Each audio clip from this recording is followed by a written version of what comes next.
was going to begin on time here. I'd like to, number one, say that I'm very honored to have the privilege to be the introducer for our first guest lecturer for the 91-92 season. I'd like to recognize a few people who have made the guest lecture schedule possible, and then go on and do a brief, but I hope to the point, introduction of Mike Pyatok. Certainly Dean Fisher and Associate Dean Jeff Hall, along with Malcolm Cairns from the Department of Landscape Architecture, who is the coordinator of the guest lecture schedule, welcome you on behalf of the college to what I hope is the first of many of your presence here on Monday evenings. And we hope that the 91-92 guest lecture schedule is going to afford you a very rich array of guest speakers who come from across the country and around the world to bring to you what we think is a very important educational resource.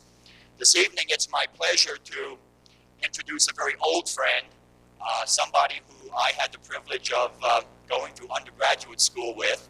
And as you can tell by my hair and not his, that was 25 years ago when we both graduated from Pratt in 1966. Mike went on to get a graduate degree with honors from Harvard the following year. He has also been a Fulbright Fellow to Finland, and in 83-84 returned to Harvard as a Loeb Fellow, which is a very prestigious kind of postgraduate fellowship for professionals at mid-career. Knowing Michael, he got that little bit ahead of mid, and went up there and did a lot of work in terms of housing and the delivery of affordable housing. Michael brings to us this evening a very, very vast array of experiences in not only affordable housing, but simply the very important topic of housing in this country. And we'll be laying the groundwork before showing you some of his work. Mike, besides being a practitioner out of Oakland, California, also every Monday morning gets on an airplane, flies to Seattle, Washington, to teach a housing studio, and returns Wednesday evening. And he is a tenured associate professor of architecture at the University of Washington. And so Mike basically commutes by air to his teaching job. He's also taught at Penn State and Washington University in St. Louis, and has been a guest lecturer and critic at many other schools across the country. What is quite impressive about Michael is his track record. Even I have to admit that, and it's so hard for me to admit anything about him that sounds like any sort of a compliment, is Mike's track record in national and international design competitions. Mike has been the project designer or project architect for the first prize winner in the Alaska State Capitol competition, the Wilburton Hill competition in Bellevue, Washington. His firm took a first place, second place, and honorable mention in the Seattle downtown housing competition, first place in the New York City infill housing competition, first place in the Oakland City Hall Plaza and Park competition. Michael actually has a fairly impressive track record, which actually I think is close to 1,000, and not wanting to break that, he just told me he will not be entering any more competitions for any of you that may choose to enter competitions in the future. I say that obviously with jest. Michael has spent the entire day with us. He is here not only as a guest of the college, but the Muncie Urban Design Studio and the Urban Enterprise Association of Muncie.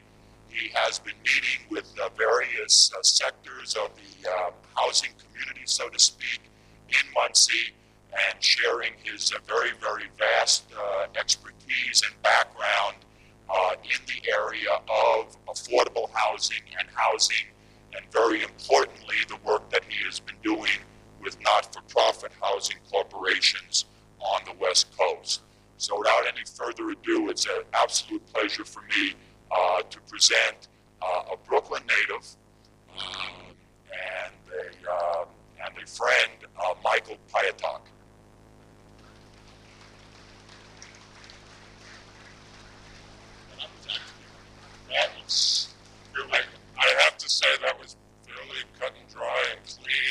was expecting all kinds of nasty comments by Tony, and I was preparing myself to try to think of something equally retaliatory against any negative comments he might make, but to tell you the truth, I can't remember much about Tony. You know, when he called me, I had to really think about who is this guy Costello? Actually, we were very good friends, and it was music to my ears when I heard that New York accent on the other end of the telephone when he called me. So I'm really very pleased to be here today and to share with you the little bit that I've learned over the years working in California on this problem of trying to produce affordable housing. Now, whenever I try to give a talk about my work, I usually try to precede it with some description of what I think is the larger context of the problem, what really are the sources of the problem for trying to produce affordable housing in the country today. So the first part of the talk, about 20-25 minutes, is my neutral, objective description of the causes of the problem of the housing crisis in the U.S., and then I'll get into some of my own work. But before I even do that, whenever I give a talk outside of California, I try to give some people a sense of what it's like to be living in California today, at least from the viewpoint of an ex-New Yorker. I've been there now 14 years. I'm supposedly a native of California, but I still never quite feel like I fit in there. But I'll try to give you a sense of what it's like to be in California with the opening slides, and then we'll get right into the meat of the talk. But I would like to take my jacket off. You can think this around your neck. You want me to do it a little tighter? Oh, okay. What, the microphone? Oh, okay.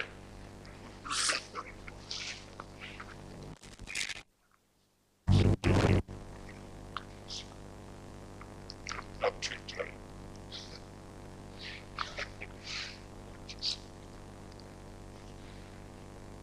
How many architects does it take to put on a microphone? This is actually a secret crown ceremony we're going through. So I'm going to have to shield this from you. However, I will not do the handshake. You see, he can't see because he's got bifocals on. And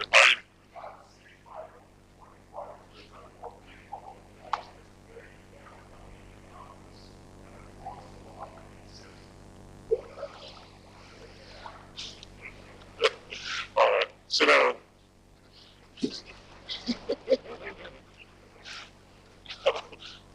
My turn. Okay, without further ado, I'll start with my description of California. Let's see if I know how to make these things work.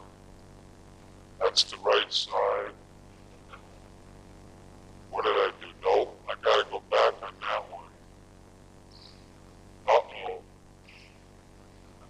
I'm already off to a bad start. There we go.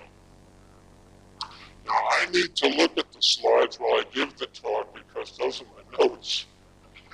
But California, everything that you've heard about California probably is not true. For example, we don't use pesticides. We don't use artificial fertilizers. And I took this photograph here on the left on a highway in Southern California. That's the kind of produce we can make through natural means. This is about a half mile south of the Rancho Seco nuclear power plant. And another thing about California, we have the most number of realtors per capita than any other state. The San Francisco Bay Area, it's been rumored, and I think it's true, 1 in every 10 working adults has a real estate license. And they can sell you anything, anywhere, under any conditions. They will be able to sell it to you. As this guy was trying to sell me this house as this plane was having some of its difficulties. In fact, I've always believed that, well, the reason why there's so many realtors or people with real estate licenses in California is they don't earn enough money at their regular job to be able to buy a house. So they do real estate speculation on the side to earn enough money to be able to pay for their house, and of course they're driving up the price of the housing when they're doing it. But I'm firmly a believer in the statement that if there ever was a disaster, nuclear disaster, which now seems to be less likely, but if there ever was, there'd be 3 survivors: cockroaches, blackberry bushes, and realtors. And they would be the only ones left selling each other whatever remains. And probably in California. Let's see if I can get this right. Another thing about Californians, they have a great love of nature. They've invented these machines that can take the flowers off the ground and put them right on your clothing as you take them off the lawn. It's a terrific device. I recommend everybody should own one of these things. And that's in Northern California. And in Southern California, there's this tremendous respect for animal rights. In fact, so much so that most of the people in Southern California really behave like animals. And in fact, I wish they did, because they probably have a better respect for the environment than they do. I got it to work. And finally, people in California are stretching the limits of the definition of what it is to be a human being. There's certain elements in California on the right-hand side who are really looking towards cybernetics and artificial intelligence as the next great step in the human evolution. And there are others in Northern California who think that we should be identifying more with the insect community as a way of defining who we are. So that's a New Yorker's perception of what it's like to be living in California. But I'll get down to the substance of my talk, which is really, as I said earlier, it starts out with a very objective description of the causes of the housing crisis in America. Unbiased. One of the problems is this incredible attitude towards speculation in the real estate market, a lot of which you saw over the last decade exemplified in the behavior of certain types of people who are on Wall Street. They created a tremendous crisis in our banking industry, savings and loan industry, shortage of credit, high interest rates. These were one of the culprits who made it so difficult to make housing affordable today. Money is very short in supply and makes it very difficult then to borrow money to build and then borrow money to own housing. In fact, the problem in this country has reached such extremes that the top 20% of the nation now owns almost 80% of its wealth. It's so shifted, it's so skewed.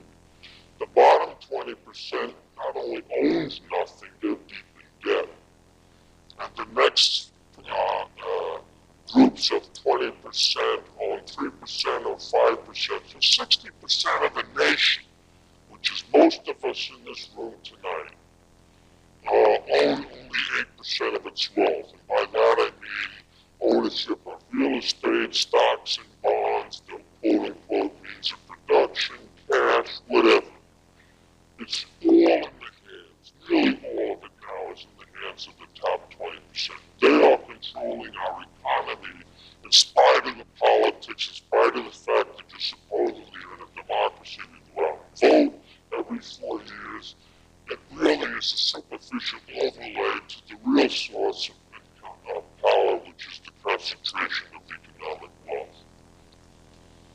That has an effect on how housing opportunities present themselves across the country.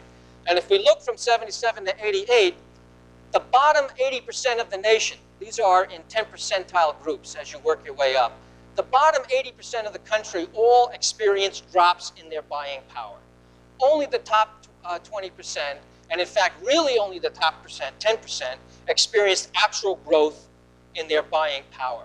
And if we took a look at the top 1%, it's a 50% increase in their income over what they had in 77. So it's not surprising that for the bottom third of the country today, it is almost impossible to, it is impossible to own your own home in most parts of the country, and extraordinarily difficult to try to even rent a decent place to live. It's not surprising to see in many of our cities, this is the livelihood of many people today. They're recyclers, not by choice.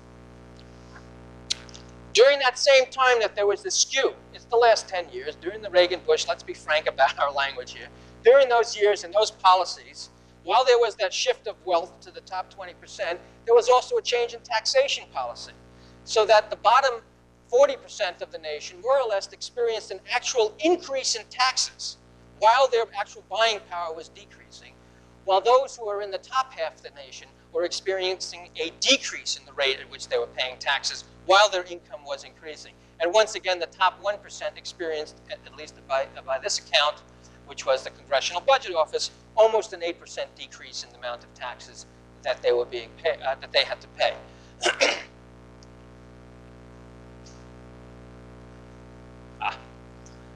But what does it mean for that bottom third of the country? We're not talking about bottom 5%, bottom 10%. We're talking about 30, 35% of the nation today really having a struggle.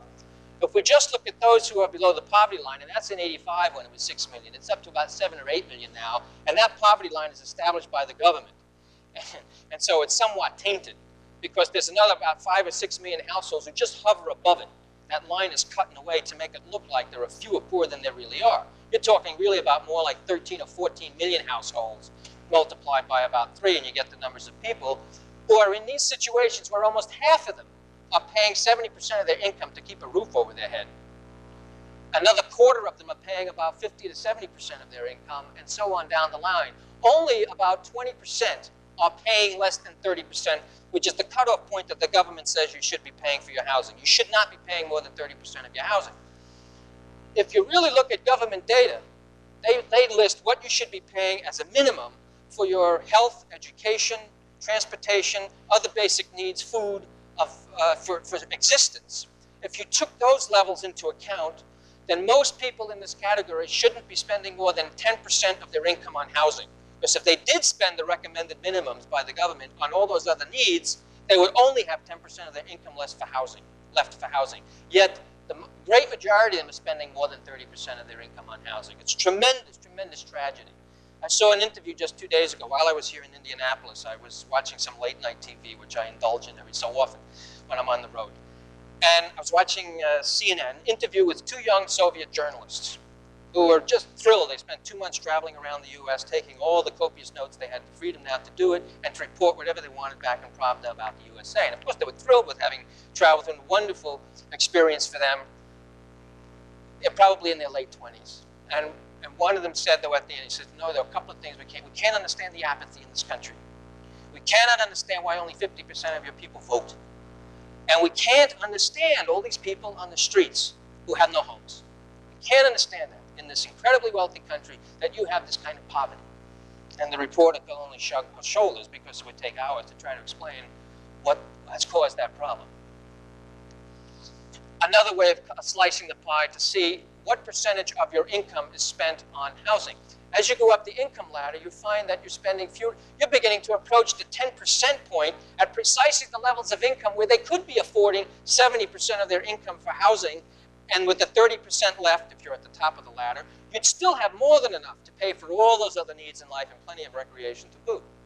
Whereas the people down in these other categories are paying 60, 70% of their, and even the homeowners down in those low-income categories are spending incredible amounts of money to hold on to that dream. So they say we have 20,000 in the Bay Area who are homeless. It's really significantly higher. My microphone is not on? You're having trouble hearing me? How do I know if it's on or not? It's now on. Can you hear me up there? I'm sorry. Another phenomenon that's been occurring aside from the shift of wealth that has occurred as a result of the federal policies of the last 10 years, at the local level there has been a reduction in the red line over there, a reduction in the number of units that were affordable to people of lower incomes. That is, those units that were available at about $250 a month. Back in 1970, you had a surplus of them compared to the number of people who were at that level of income that needed that kind of housing. You had more than enough. 15 years later, you could see that the number of units has dropped to just below 8 million, yet the numbers of people is approaching 12 million, households that is, who need housing at that level of income. A lot of that housing stock disappeared for a number of reasons. Gentrification being one. It became popular once again for middle-income, young, entry-level folks to return to the cities who had the buying power to buy up these older houses that used to trickle down for the poor. They could then take it over. That was one source of the loss of that kind of housing. And the other was, of course, as I pointed out earlier, the drop in income. So you have this enormous gap now between what people can pay and the availability of what they can afford to pay for. So it's not surprising that the most some people can hope for is possibly living out of some kind of motorized vehicle. This is funny, but it's not funny if you're in the bottom third. This was the production level of housing before Reagan came into power. 78, 77, 78, 79, 450,000 units a year, new construction assisted by federal dollars. As soon as Reagan came into power, that was cut to less than a third. We were spending $30 billion a year producing housing at the federal level, and it's now down to about 6. It's barely a maintenance level. The private market can't produce that kind of housing. It just doesn't pay, and they shouldn't be expected to. It doesn't work. They can't do it and still eke out a profit. They can't even do it at cost. So the government has to in some way be involved, whether it's at the municipal, state, federal, or all three combined. The tragedy is that there's a myth abroad that too much of the federal budget has been spent on welfare cheaters or poor people who don't deserve it because they're too lazy to work. The truth of the matter is that every year there is a very, very big housing subsidy in this country. It's approaching $60 billion a year now. That was back in '83, that it was $45 billion. It's now approaching $60 billion. And that subsidy is given every year to the people who own their own homes in this country. There's a homeowner deduction. They're called tax expenditures. These are taxes that are not collected because you can write down certain costs if you own a home. That's money that would have been paid to the federal treasury that's not paid by homeowners. That amount of money in that 1 year alone was equal to the previous 45 years of subsidy by the federal government in new construction. That's the true story about the subsidy programs in this country. It's the middle class and the upper middle class in particular, and the higher classes, who are getting the lion's share of the federal housing subsidy program that we presently have in place. In fact, 60% of that housing subsidy to homeowners goes to the top 20% of the homeowners of the country. They are getting, presently, a $40 billion a year subsidy for owning their homes. The bigger the home, the bigger the mortgage, the bigger the interest rates, the bigger the tax write-off. They're getting the lion's share of that tax break. Also, the bottom 20%, those lowest of income homeowners, don't get any tax write-offs because they just don't earn enough income to use their home ownership as some form of shelter. They just don't get the benefits of those tax write-offs. So there is a subsidy program, and it's terribly skewed on behalf of people like you see on the left, on the right, sorry. Other sources of the problem. These are 1980 statistics. They're already 10 years old. But at that time, at the national level, the median cost of a home was $77,000. It's about double that now.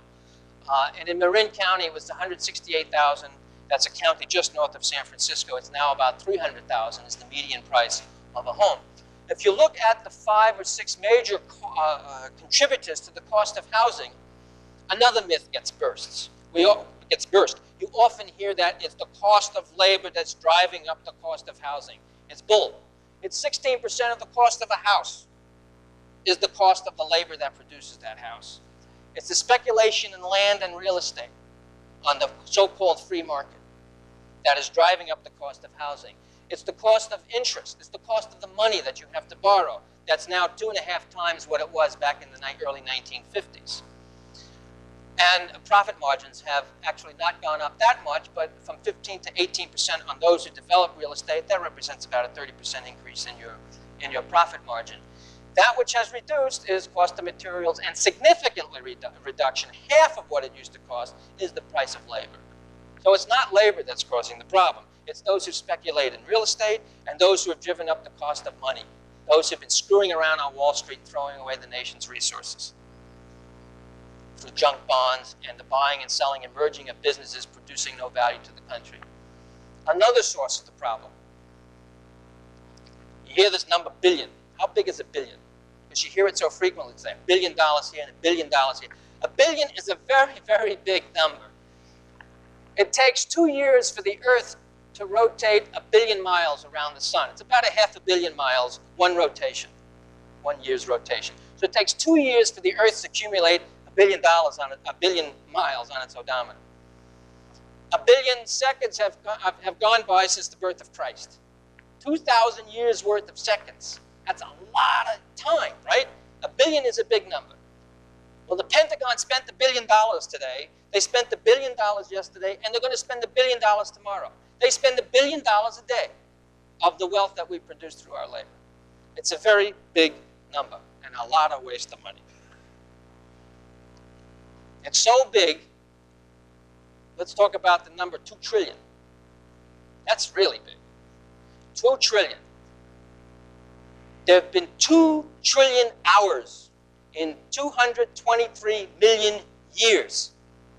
That's how many years cockroaches have been around on the face of the earth. 220 million years worth of cockroaches in hours. Or 20 Milky Way galaxies. There's about 100 billion stars in the Milky Way, right? It takes 20 Milky Way galaxies to equal the number 2 trillion. That's how many dollars were spent by the Pentagon in the last decade. In just 10 years, that was spent by this country on its military. Now, some can argue, well, that's what brought the Soviet Union to its heels. I think they did it to themselves, personally. But we probably helped a little bit. But look what it did to us on the home front. Look how many people now are suffering. Look how the economy has fallen apart, how far we are behind compared to the other industrial nations. So it was a tremendous amount of resources down the tube. One of these tanks, by the government's assessment of how much it costs to produce, would produce 45 3-bedroom, single-family, detached homes. If we take that number on face value from the government, and we know all governments lie, including our own, if you really look at what it costs to develop that thing, the research and development costs, and the operating costs, and the fact that it'll be obsolete within a decade, the real cost of that thing would produce hundreds and hundreds of houses, each one of them. And within the 8 years of the Reagan administration, something like 9,000 or 10,000 of these things were produced to shoot at each other in the recent war, because they can't tell the difference between themselves and the enemy. What did it do here in terms of manufacturing? The more you spend on the military, the less productivity. The more you spend on the military, the higher the unemployment. Because for every dollar you spend in the domestic economy, you can hire many more people than you can if you're spending it on these throwaway arms that don't do anything for the economy. We have fewer people employed, and our infrastructure, industrial infrastructure, is a mess. There's no wonder we don't have money or the ability to produce decent and affordable housing. It's been thrown away on this kind of program. Where has it put the nation? It's interesting to see what's happened. 1980, 1988, what Japan owned overseas in 80, and now what it owns overseas in 88. Same with Germany, same with Britain. Look at the USA in the 8 years of the Reagan administration. We went from $100 billion in assets overseas to now we're at almost $400 billion in deficit. We are owned by Japan and Germany and Britain. That's what bailed us out over the last 10 years. All these companies have been pouring, all these countries have been pouring money into our economy, and buying up our inner cities, and owning our industries. And the sad fact is that all this hoopla about the technology of that recent war, it was made in Japan. All the stuff that made the smart bombs and the smart planes was made in Japan. We are now that dependent on them for even our defenses. And this one's a real tragedy when you look at the difference between the lowest incomes and the highest incomes in Japan. It's a 4 times difference. It's a 12 times difference in this country. We are rewarding our CEOs at the same time that our industrial structure is falling apart. These major industries are all operating at losses, and the incomes given to and the rewards given to the CEOs are quadrupling annually to the point where the upper 20% now is 12 times greater in wealth and income than the bottom 20%. But look at Germany. Look at Britain, look at Sweden, look at Japan, all these other industrial powers that have surpassed us. They don't have to reward their top 20% to that degree and throw away their country's resources into a handful of people, while the rest of us have to grovel around? Something's wrong. And the beauty of what's happened in the Soviet Union now is people like us can speak out, offer the criticism, and not be labeled as pinko commies. We're loyal opposition. They can't use that anymore because there's no Communist Party left to label us with. You know, we're true-blooded Americans trying to point out where we have screwed up, and we better correct it before we end up in the same position that the Soviets have ended up in.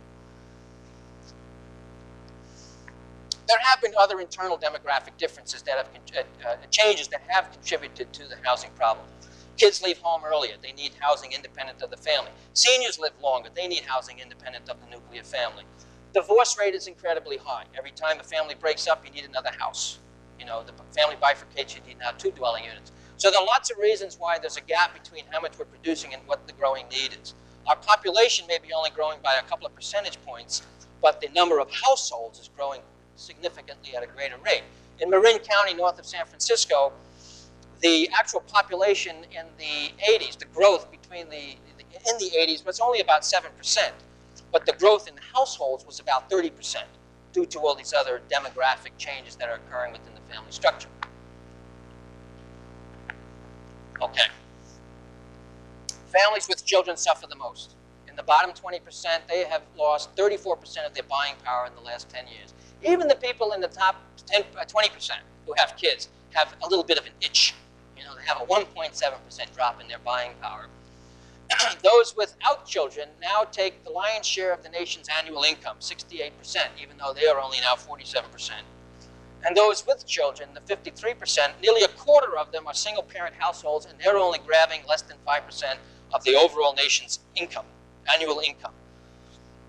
5% of the national income going to a quarter of the houses that have children. There's where the real suffering is. The single-parent, female-headed households, they're bearing the brunt of it all.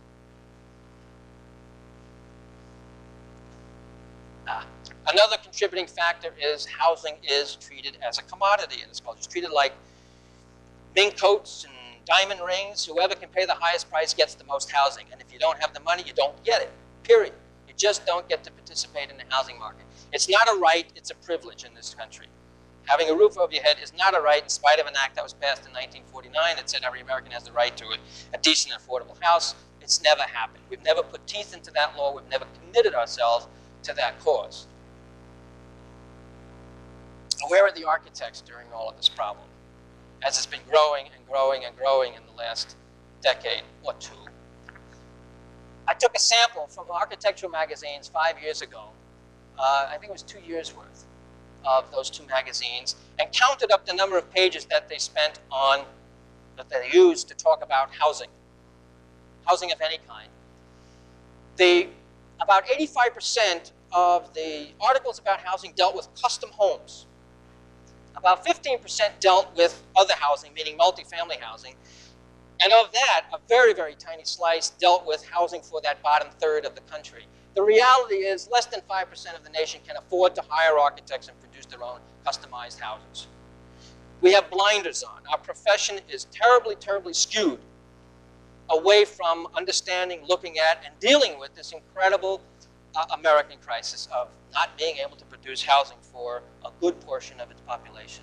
This is what most of us are trained to aspire towards, at least by the media and the private schools of architecture. Not so much the state schools. And I have to say it's one of the things I've always loved about this school. I knew nothing about it other than that community design outreach program that this character helped start a number of years ago, I understand. And it's done terrific things, and I keep hearing about it all over the country. This is the kind of thing, and I always pointed out, that Ball State and a few other schools around the country had programs that really carried on that tradition of a state, publicly funded, taxpayer institution, paying back to the society that was supporting them to be there, paying it back through outreach programs like that. But most schools do not behave that way and train students to chase after that vision of what an architect's all about.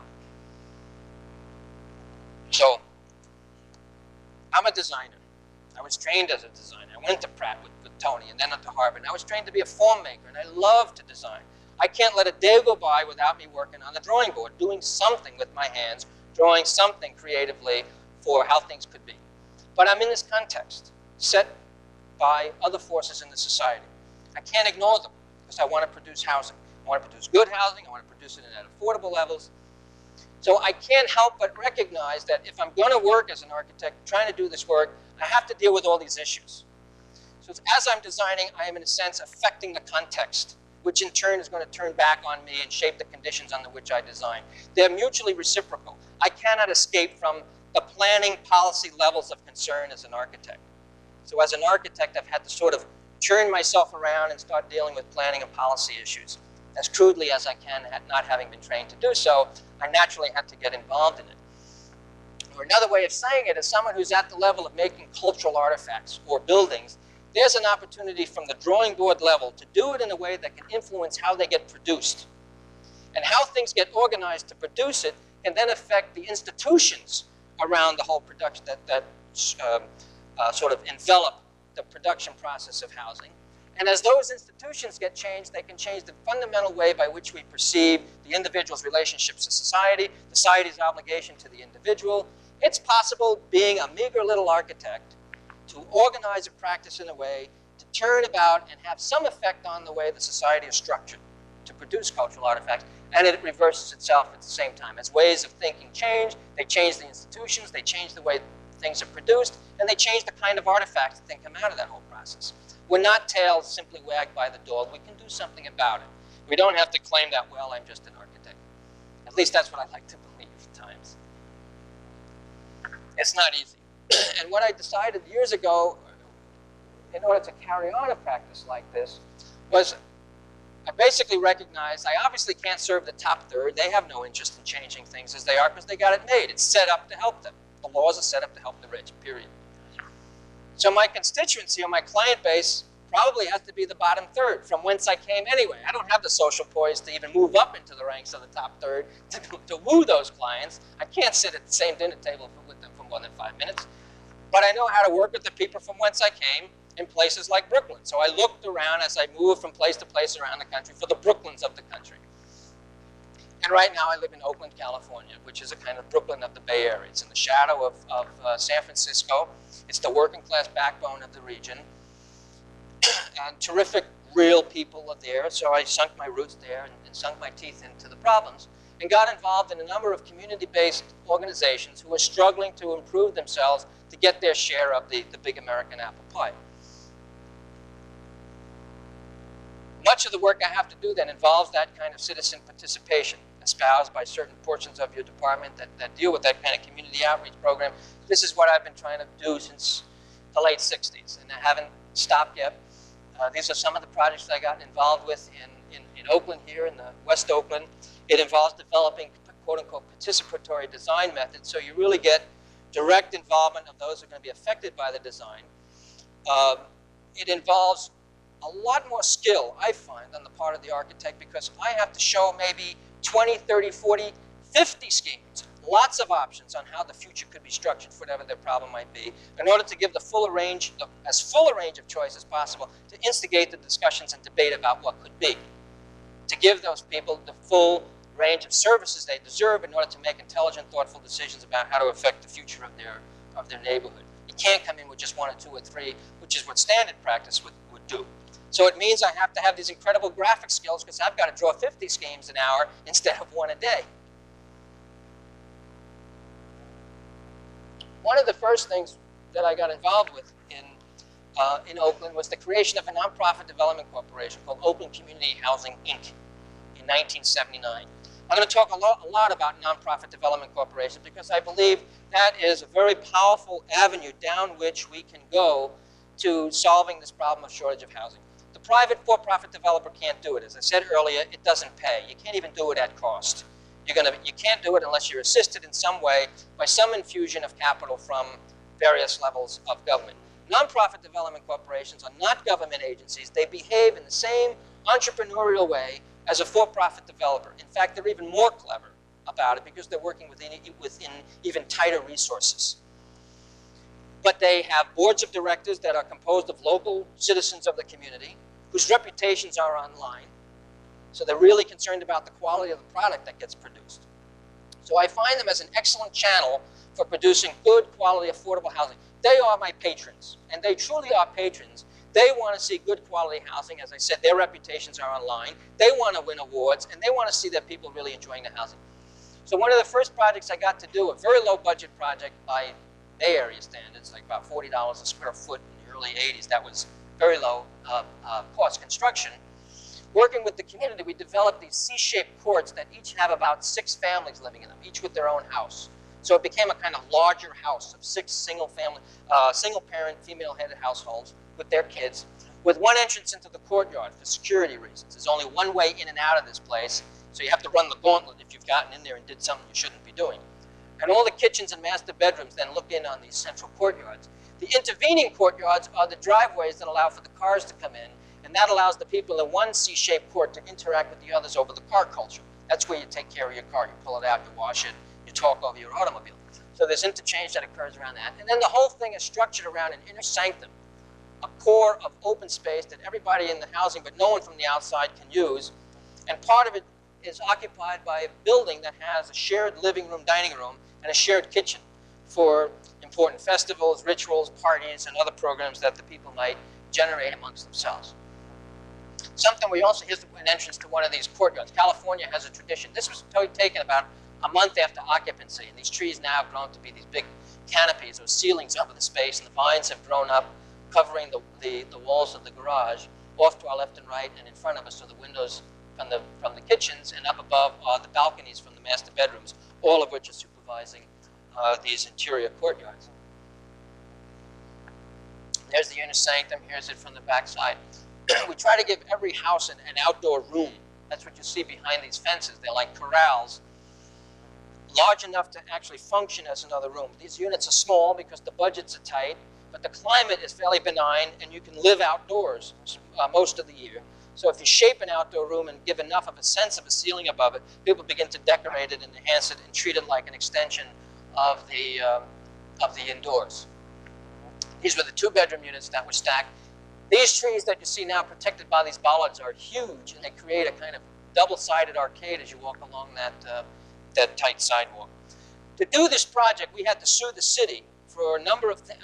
They had displaced several hundred families in the downtown to do their golden, beautiful, new downtown white-collar office buildings. So we brought a lawsuit against the city, asking them to pay up $18 million for their dirty deed. They settled out of court and gave us $3 million, and we used the $3 million over the following 10 years to leverage about another $45 million and produced about 650 units of housing, all through these nonprofit development corporations. We have terrific financial advisors who only serve the nonprofit corporations. And about a year ago, I resigned from the board because I got too busy with other things, and the organization is really humming along. This is 40 units an acre, by the way. It's fairly tight density, I guess, by Indiana standards. But most of the development is 2 stories. Only a piece of it is 3 stories. And you get these fairly intimate courtyards as you walk through. This was another development that we did for nonprofit corporation. It's 2 city blocks of these miserable housing units that were owned by private absentee landlords who just ground them into the ground, milked them dry for whatever profits they could get out of it, and never put a penny back into them to keep them going. So what we did when we took them over, the 2 city blocks, about 140 units, we converted all the garages to housing, took the cars out, got the city to permit us to use the city street for the parking of the vehicles, because a new through road was being built just beyond the city street. Got the cars out of there, created more housing, and then secured it for a pedestrian, child-oriented environment.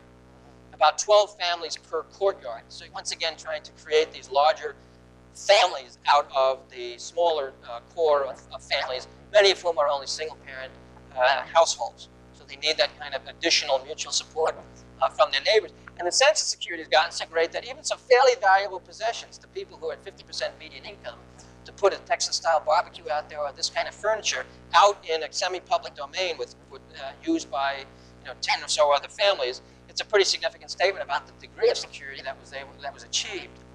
We took the back alleys and converted them into a series of separate backyards and vegetable gardens. Back here, there was a lot of drug dealing and nasty stuff going on. There's one instance where I recommend that the alley shouldn't exist. I usually promote alleys because there's another layer of housing that you can develop along the alley side. In this case, it was a detriment. So we closed and segmented it off and gave a piece of it per 12 families. So they each had their own backyard. Then we territorialize it, create these kinds of statements of entry and gateway to help signal to others that you don't enter here. This is the private domain to these 10 or 12 or so families. And then we plant them with vines, and these things now are covered with bougainvillea. Another nonprofit development corporation in the Central Valley rural area, Chico, it's a state college. This was a 100-unit limited equity co-op. Now, a limited equity co-op is a kind of ownership for tenants. They put in about 4 months down payment, and they own a share in the corporation that owns the property. So they don't own their own unit outright, like fee simple home ownership. They own it as a member of the co-op. They own a share in the co-op. And the growth in the equity per year is limited to a certain percentage of the CPI, so you can speculate on the market. So that future buyers into the co-op, as you might leave, as others buy in, the cost of the share is restricted so that it's still affordable over the long run to future generations who want to live here. And it's a complex process that makes all of this work. This woman on the right is the executive director of the organization. Most of the executive directors that I have to deal with are women. And it's that traditional, quote-unquote, sexist breakdown of women take care of the community while men are out at work. But what's happened is that the best developers in the nonprofit sector far outdo any of the for-profit developers are women. And they are the directors of most of the nonprofits that I serve. She now heads a nonprofit down in the Palo Alto area, south of San Francisco, producing hundreds of units a year. The guy next to her was the mayor, and they had money that they had converted that front garage into a rental unit as a way of supplementing their low income in order to be able to continue to own a home. So we said, well, that makes a lot of sense. We'll do the same thing. And now we had to get variances from the city because we couldn't park 2 cars per lot. As you can see, it's a narrow lot. So we had to promise that we would deed restrict the property so that only low-income seniors would be in the rental units. Now, of course, there was no way to control that. We all kind of winked at each other. We knew that they would rent it to whomever they could in order to get income. But we did build in a kind of rent control so they wouldn't gouge their own tenants. So there was a certain amount by which rent could increase from year to year as a percentage of the CPI. So it's a very straightforward plan. And it's really it was a very straightforward, these were the developers, and these were the houses that we developed for a number of infill lots around West Oakland, and another nonprofit in East Oakland caught on and they wanted us to develop it out there. The attic is conventionally framed, it's an open attic, and the ceiling above the stair was framed to allow to punch through so that you can expand the stair up into the attic easily and create 2 more rooms upstairs.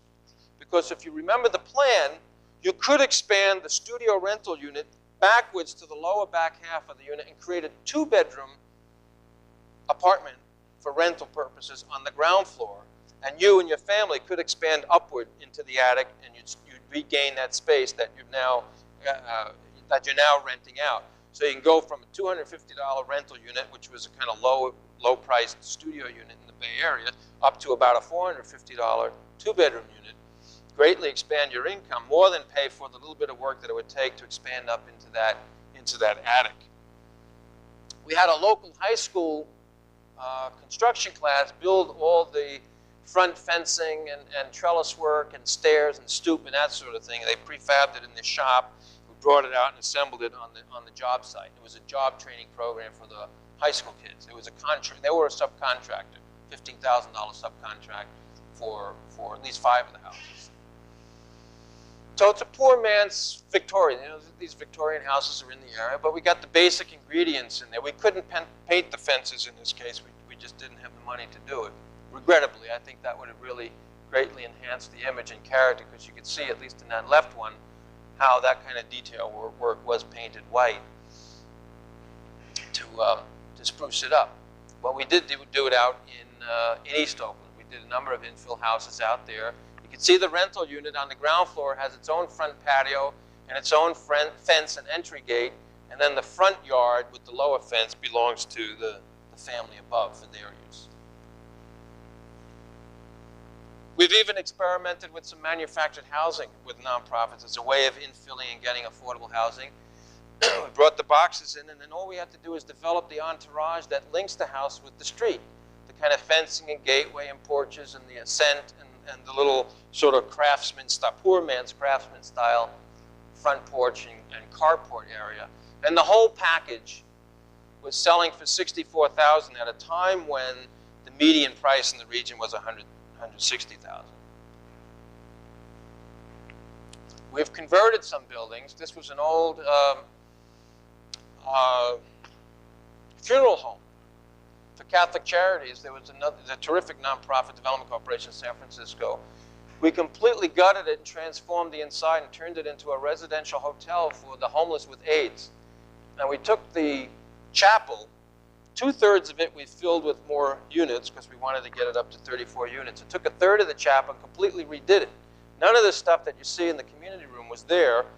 We saved the paneling from the church. We saved the molding work, reused the paneling, reshaped it to create the fireplace, put in all these windows that hadn't been there before.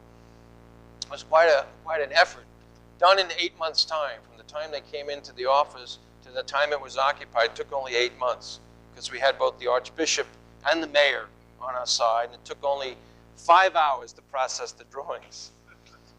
$600,000 from a Catholic donor bought the building. I mean, everything, all the stars lined up, the moon, the earth, everything lined up, and the thing got done and occupied within 8 months. Another nonprofit working out in a more rural area, Point Reyes, north of San Francisco by about an hour and a half. We did these 25 units of senior housing to match the kind of barn-like quality of the region. It's a U-shaped building that wraps around the 3rd walnut tree in a row of 3 walnut trees. And then the community room opens out onto the walnut tree. This is when it was under construction. This was at a time when Reagan and the HUD program was implementing all of these cost-cutting policies, forcing us to cut things out. We couldn't have balconies for any of the rooms. So we made the landing that comes out of the corridor rather enlarged to be a kind of shared balcony, but we said, well, we need the overrun space because as the seniors come running out in case of a fire, they can't all start running down the stairs at the same time. They need a resting place so that they gradually work their way down. And that became a kind of back porch on the end of each wing. We made the balcony railing extra wide so they could fit flower pots on it. And the whole back area where the leaching field is became eventually the back flower and vegetable garden. There's the walnut tree. This was kind of a wintertime scene. There are no leaves on the tree on the left. And there you can see the community room in the back.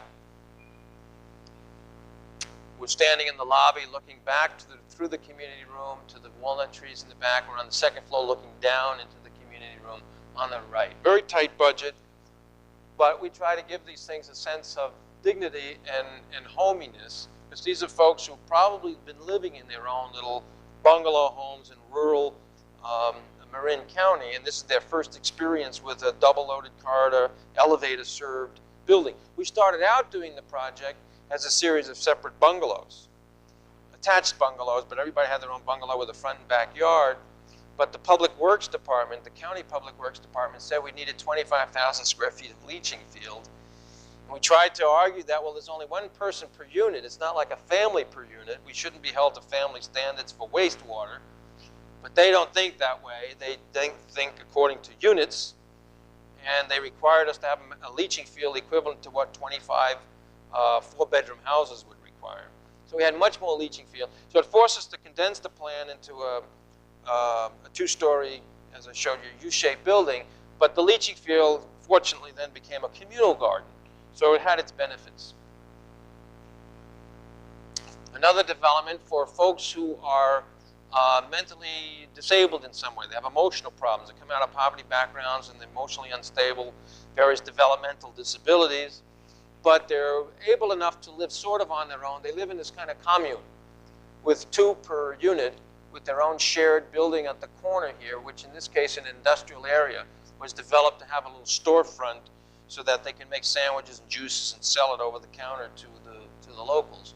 And they had their own landscape operation. Again, each unit is kind of L-shaped with its own little patio. And the storefront on the front was to be developed with a big mural that they would eventually put on there. Vines grow up over the trellis. And that's the porch off the kitchen where they can sell the sandwiches and the juice. Territorializing the entry. Again, there's a gate on there that locks for nighttime use. Another development for a nonprofit down in Santa Cruz. This was 70 units. Mostly family, some some senior housing. In an effort to save this old orchard, I created these U-shaped courtyards facing into the trees with the backsides facing this awful utility plant across the way. And fortunately, in this one, we were able to use the horizontal siding, real cedar siding. These days, unfortunately, we frequently have to use a hardboard siding, not real wood siding, because we can't afford it. This was a unique case. But all the living rooms and dining rooms face onto these back courtyards. And in that kind of a climate, people immediately begin to enhance these little outdoor domains that they have. This was the senior portion of the development. This is a project that's not for a nonprofit development corporation. This is for a public housing authority. This is a public agency who was seriously responding to, in 1983, the cutbacks that were coming down from Washington. We had to abide by it. And I had to reduce the building by 20% in 1 week. After I finished design development, a new cut came, and I had to reduce the building by 20% to keep it within budget. So the one-bedroom units went from 540 square feet to 450 square feet. And the studios went from 450 to 350 in order to make the project buildable within the new budget. Other things I had to do to deceive the HUD officials, I never drew these elevations with shadows. They never knew that it had this kind of relief with all these corner windows. They couldn't understand the drawings until it started being built. On this end condition, you see these little solarium rooms on the end of the corridors. We never labeled them in the floor plan. We said we had to expand the window area of the corridors in order to get natural ventilation, save money, and not have mechanical ventilation. You have to have X amount of square footage of operable windows. So at the north and south ends, we had to expand the floor plan to get the window area necessary to naturally ventilate the corridor. What we were actually creating is a little 10 by 10 lounge at the end of the hall for those whose living room windows didn't get corner windows to face the view or the sun, so that they could stroll down the hallway and sit out there. And then the housing authority, after it was occupied, would put in kind of lawn-type furniture in the solarium. But all those corner windows are in the living rooms. And on the opposite side of the living room, oh, let me get to use this toy. I think. Yeah. You see this slit window? This is the living room up to that slit window, and this is the bedroom. That slit window is mirrored glass. I'm going to make a big point out of this little issue, but it was a big deal to slip into the spec mirrored glass. They never noticed it because the spec is this thick, and there's one little line in there about mirrored glass for that particular window. The point of it was it adds more sparkle to the facades, particularly on the north side. You don't get much sun. This is a freak photograph. I took this in early June. The sun is rising in the north, on the north side. So you get some sun here, but most of the year you don't, but you get sky reflected in these windows. You can see already that they're somewhat different in their reflective power, and it adds a little more tingle and delight to that side of the building. We also have it, though, on this side of the building. And I think you can sort of see it in here. But in any case, it was a big victory to slip these kinds of things into the patio.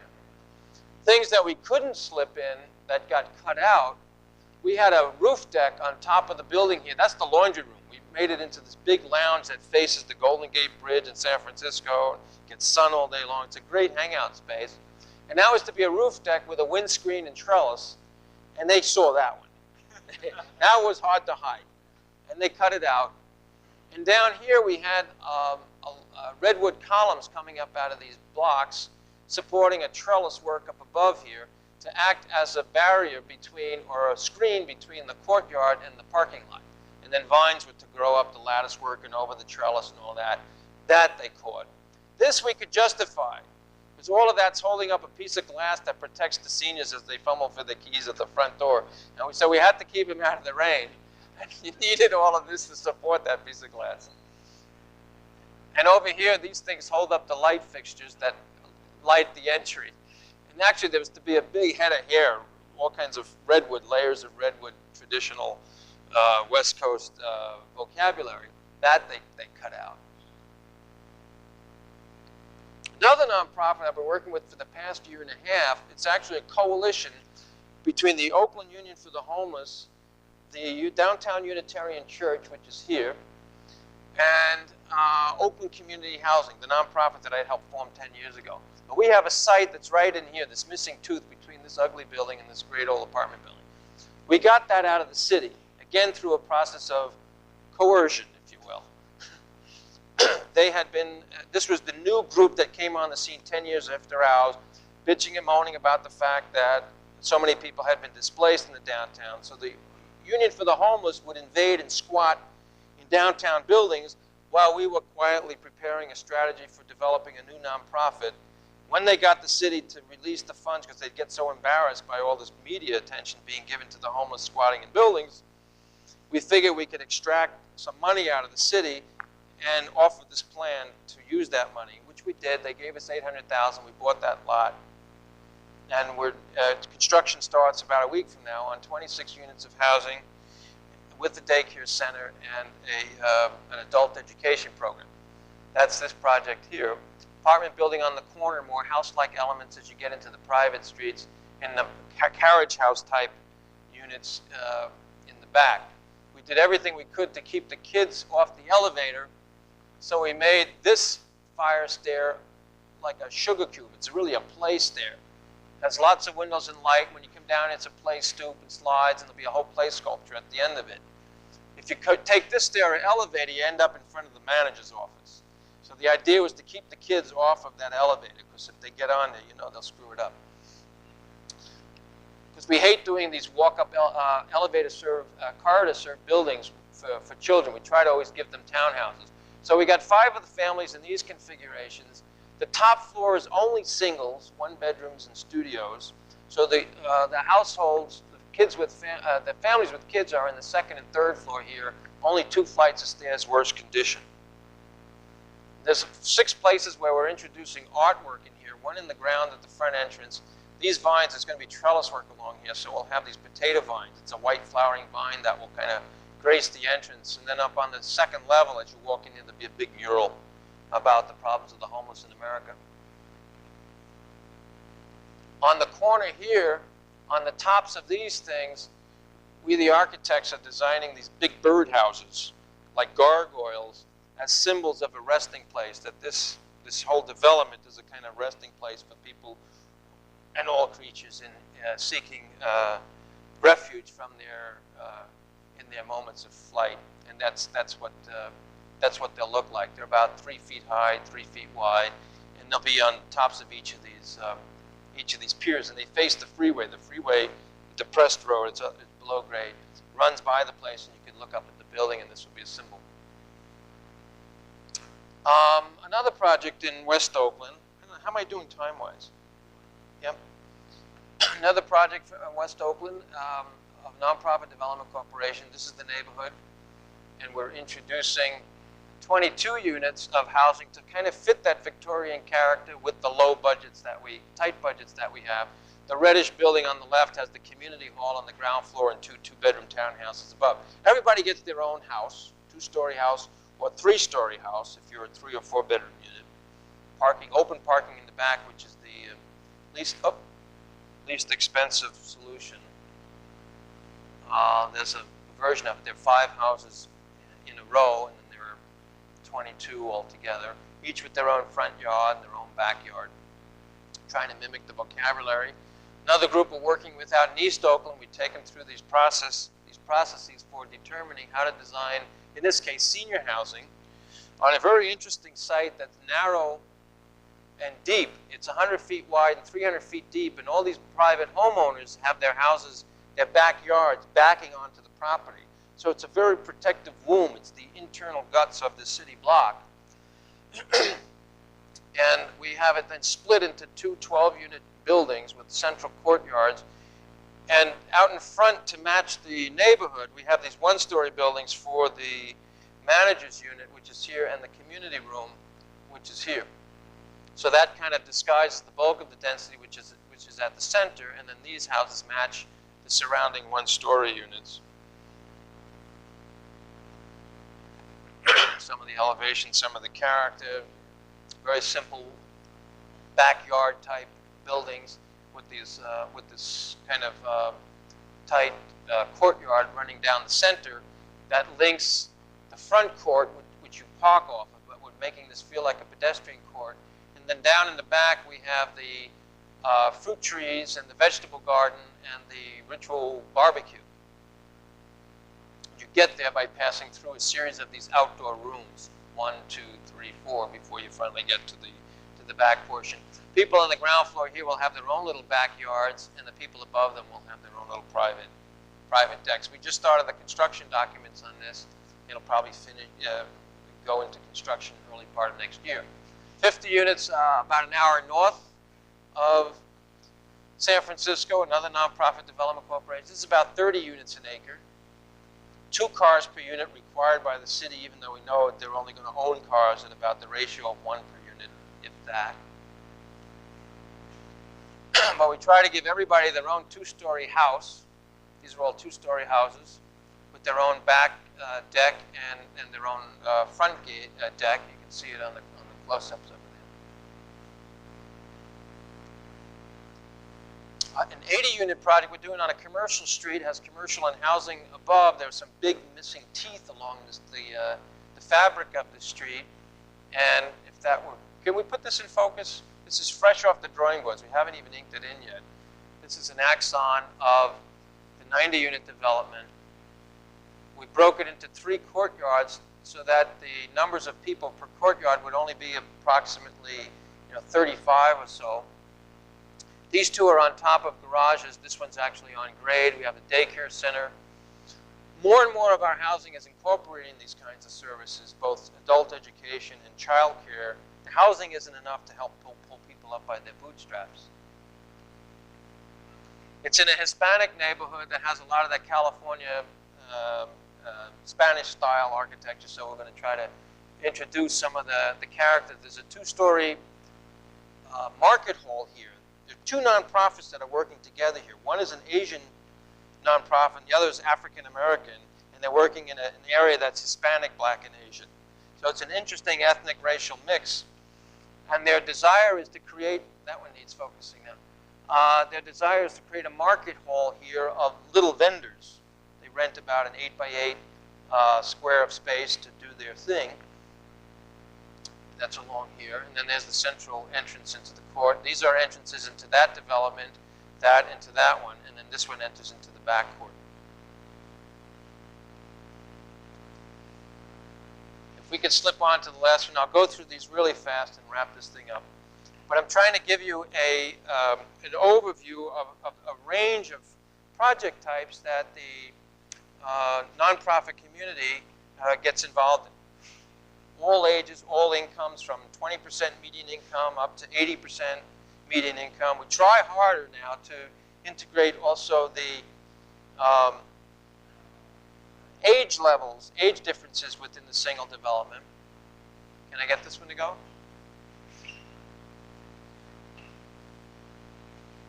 There you go. Another thing that we've noticed in Oakland is that the newly arrived immigrants, one of the first things they do is add workspaces to their house because they're not employable in the general marketplace as employees of other people's businesses. But they have strong, intact families, and they know how to operate home-based businesses. They're highly entrepreneurial.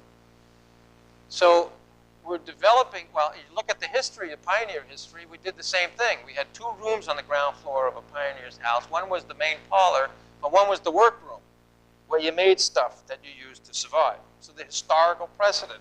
When you arrive in a region where you don't know the language, you have no job base available for you, you're a pioneer family, and you got to start working out of your house. And so it was with those principles that we started, and of course the small house, the idea of the small frontier cabin, living in smaller quarters until you settle into the environs that you've recently arrived in. With those principles, we've been developing a live-work house, 1,000 square feet, but the living portion of it is 800. We've got the kitchen, dining, and living room, 3 bedrooms and a bath, all squeezed into 800 square feet, releasing 200 square feet for a multi-purpose room with its own entrance from the street. So you can run whatever business you want out of your house, as long as it's legal. And these houses are the ones that line this side of this parking street. And a private developer working with is going to be developing this as live-work for first-time home buyers who don't need any government assistance. So these folks will be 120 to 150% median income. These folks will be about 60 to 80% median income throughout here. It's that row that gets to live work because they're facing this and they can interchange. And now we're developing a park here that both sides would use. This is in an area that's predominantly Hispanic and Filipino. It's being organized by a Nicaraguan priest whose parish his church is a couple blocks away over here. I don't only do low-income housing. I stuck in a few slides here of some stuff that I do to earn some real money to keep me going. Occasionally, this was for another firm that hired me as their design architect. Our firm was hired to be the designer. 6 months designing these luxury condominiums on the tip of Miami Beach. And this was the first tower to be built with all the accoutrements that come with this lifestyle. This is all built on top of a 3-story parking garage. Here it is. It faces the Atlantic Ocean, and the channel that connects the ocean with Biscayne Bay runs right in front here. So I designed it to be like a lighthouse looking out at sea. And this thing lights up at night. It's got bright lights.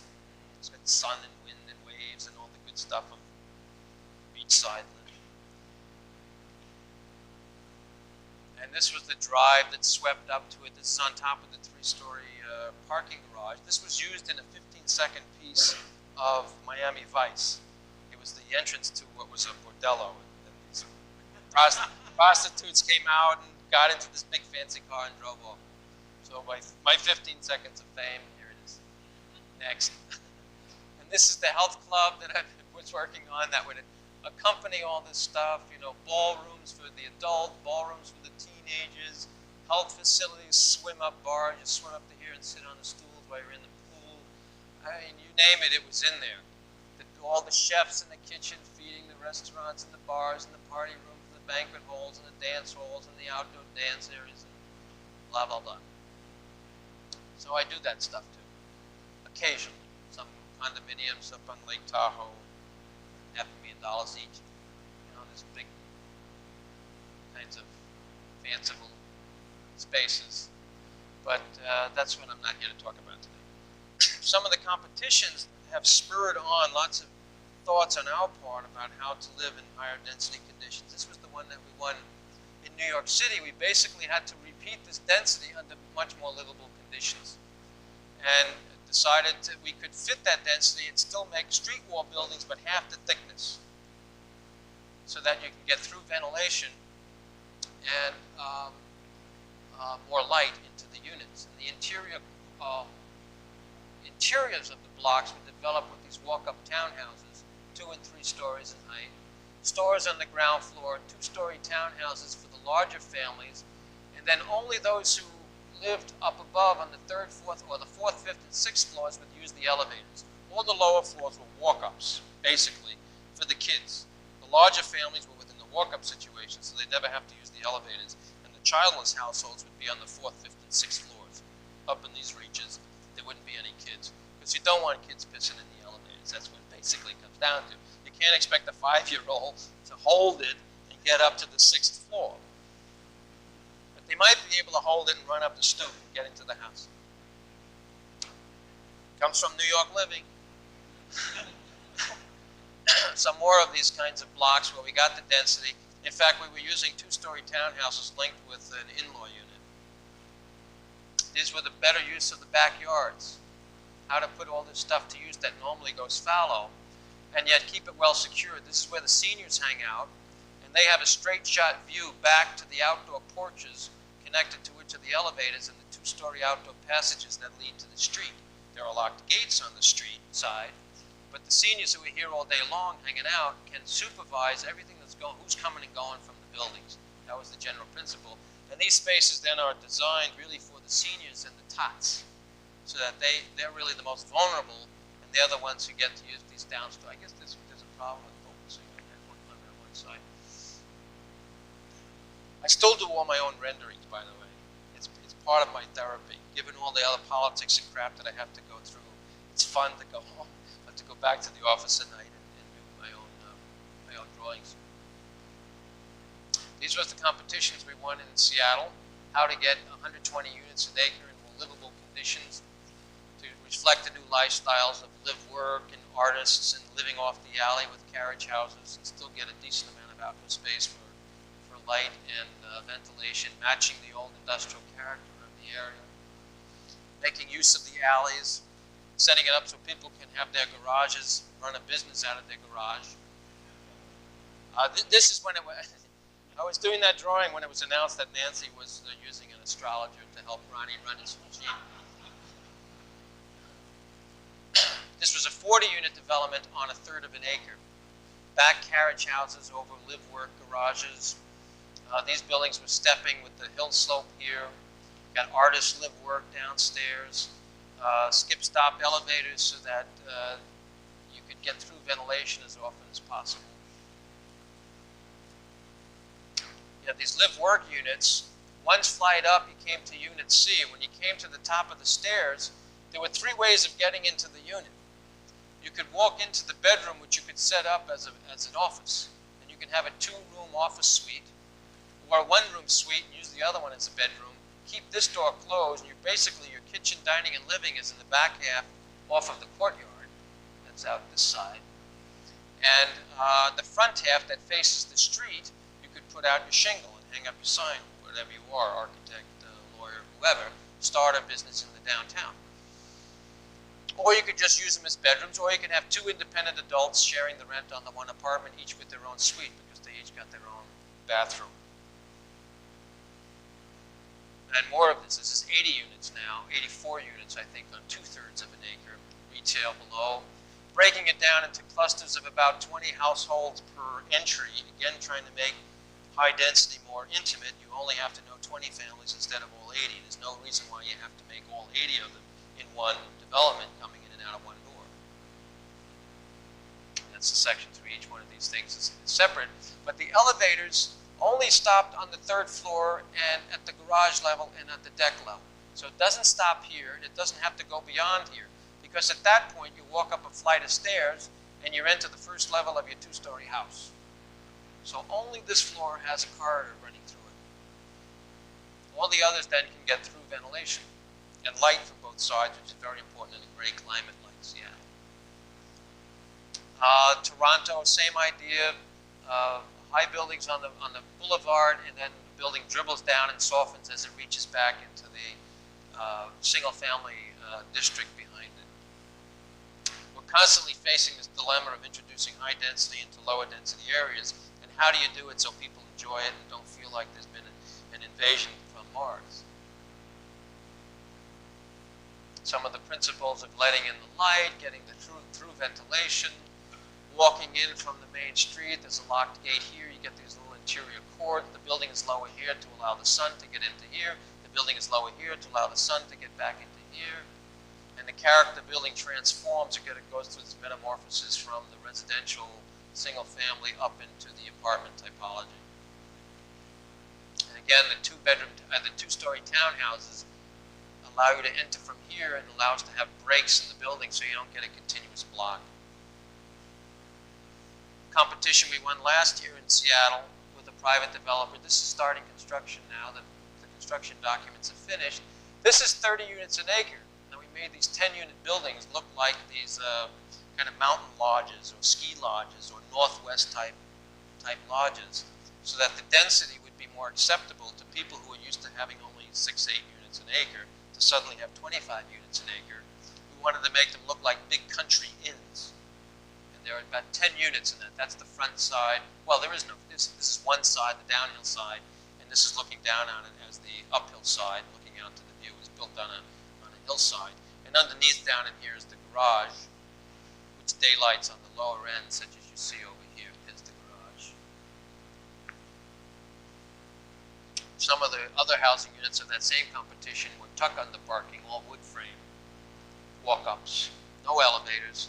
We still were able to have 1/3 of the units accessible due to the way we use the topography, but I won't get into it in detail. Other competitions we won that deal with solar energy and how to get best use out of your utilities. I won't go into the details of it, but it's basically passive solar for cooling the house and for heating the house. This was to be affordable first-time home buyers and using the stacked chimney effect to suck the hot air out in the wintertime, close off the vents to blow the hot air back down. In the wintertime you blow the hot air down, in the summertime you suck it out.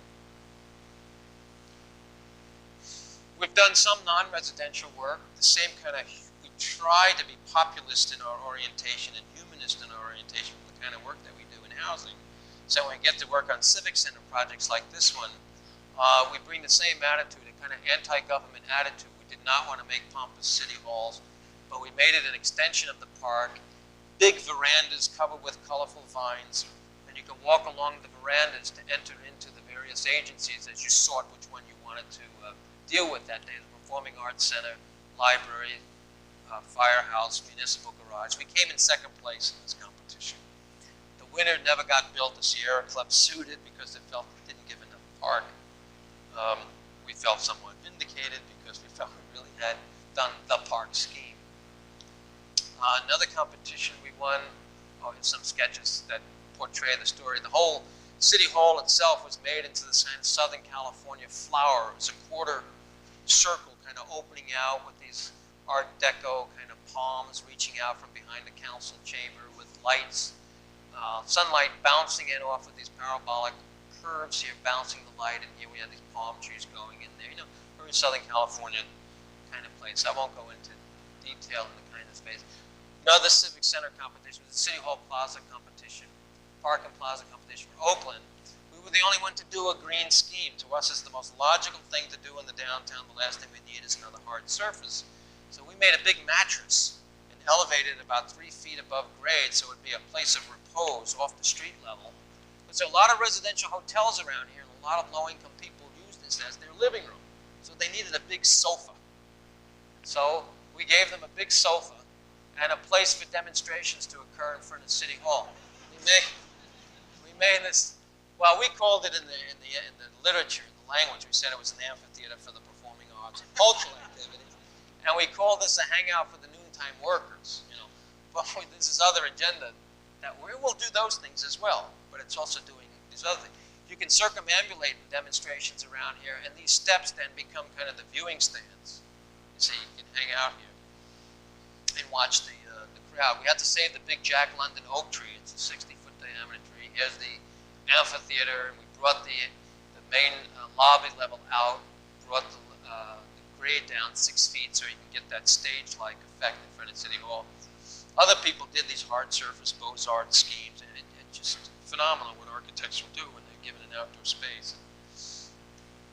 We're doing something now for the city of Emeryville, developing a master plan for 400 new units of housing here and for the new civic center, which will link to the old city hall. We've taken through a whole bunch of options on how to re-educate people on how the city grid can work, all the different options that are possible. We show them lots of different ways by which the grid can work. Sometimes the streets can go through for people and bicycles, but not for cars. We show them the character, widths of streets that they're no longer accustomed to, one-way streets. And alley is what it's like to have alley-type streets. These are all 25-foot wide alleys that people would live on. And we developed this housing type that's 42 wide and 50 deep, so that the rental unit in its garage would be on the alley along with your garage and your house. The same amount of area as a true townhouse would be that's 21 by 100. We just looped it in half and made it 42 wide by 50. And what it gives then in the character of the alley as you live on it is a series of little open spaces. It breaks the continuity of the street wall that you normally get with the East Coast type of row houses. Well, to wrap up, I am not a Republican, as you can tell, but I'm not a Democrat. I'm not a Democrat either. No one gets my vote easily.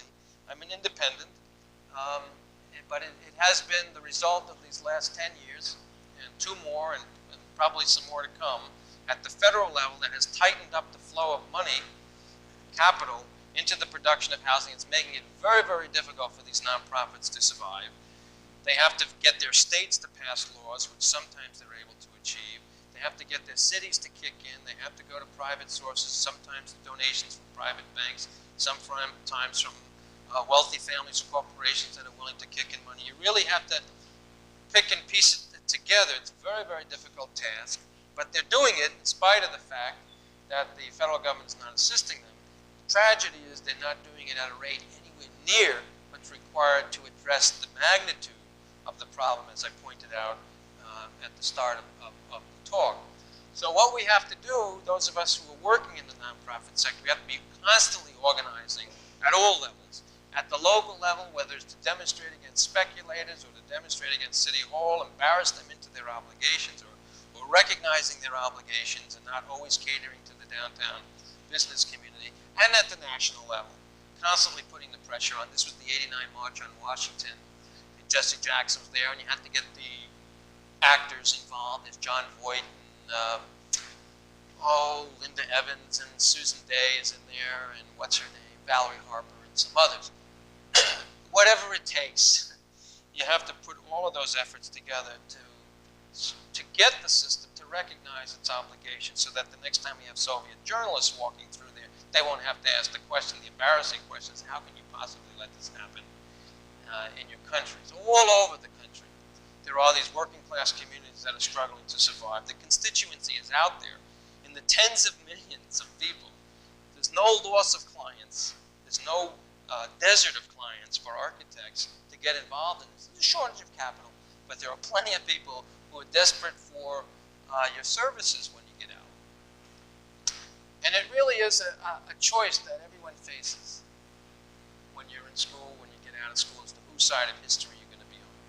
That's really what it essentially comes down to, between those who have and those who have not. I'm fortunate to come from the situation of those who have. Most of us here in this room right now, probably. And the choice is, when you get out, who you're really going to serve. It's as simple as that. And if we were ever to have the nuclear holocaust, it probably is not going to happen any longer, or at least that other empire is falling apart. If ours doesn't fall apart soon also. But more than likely now, it's not going to come from any outside source. It's going to be our own stupidity and unwillingness, and the apathy, as the Soviet journalist said. The unwillingness to take on our own regime and hold up a mirror to it and say what's wrong with it. It's the only way that we'll ever get peace in the world. We hear all of this argumentation about the sources of the problems of peace, why there's no peace. It's interesting to see how the middle class takes peace on as a cause, because these weapons are very democratic. They wipe out all the classes when they get used. But it's the only way that we can really achieve peace is to really fight for the cause of justice. Because most of the friction in the world is between those who have and those who have not. And as long as there will be millions and millions, billions, who don't have, and we're the few who have, we're going to be the enemy. And we're going to have lots of enemies. So the only way to fight for peace is to really fight for justice, and to get the middle class to unite with the working and lower classes, to recognize that they're in this together. If we don't solve this problem, it's going to pull us all down.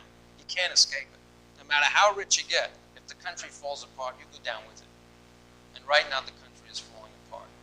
So it's really the cause of justice that I'm talking about today. It's not the work of priests, it's not the work of social workers or other people in the business of helping. Every single profession can face this choice. Doctor, lawyer, and the chief architect.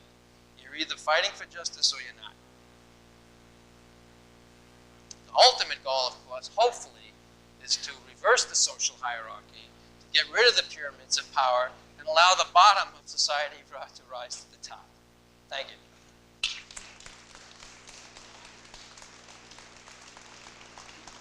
Thank you. Thank you. Thanks for the patience.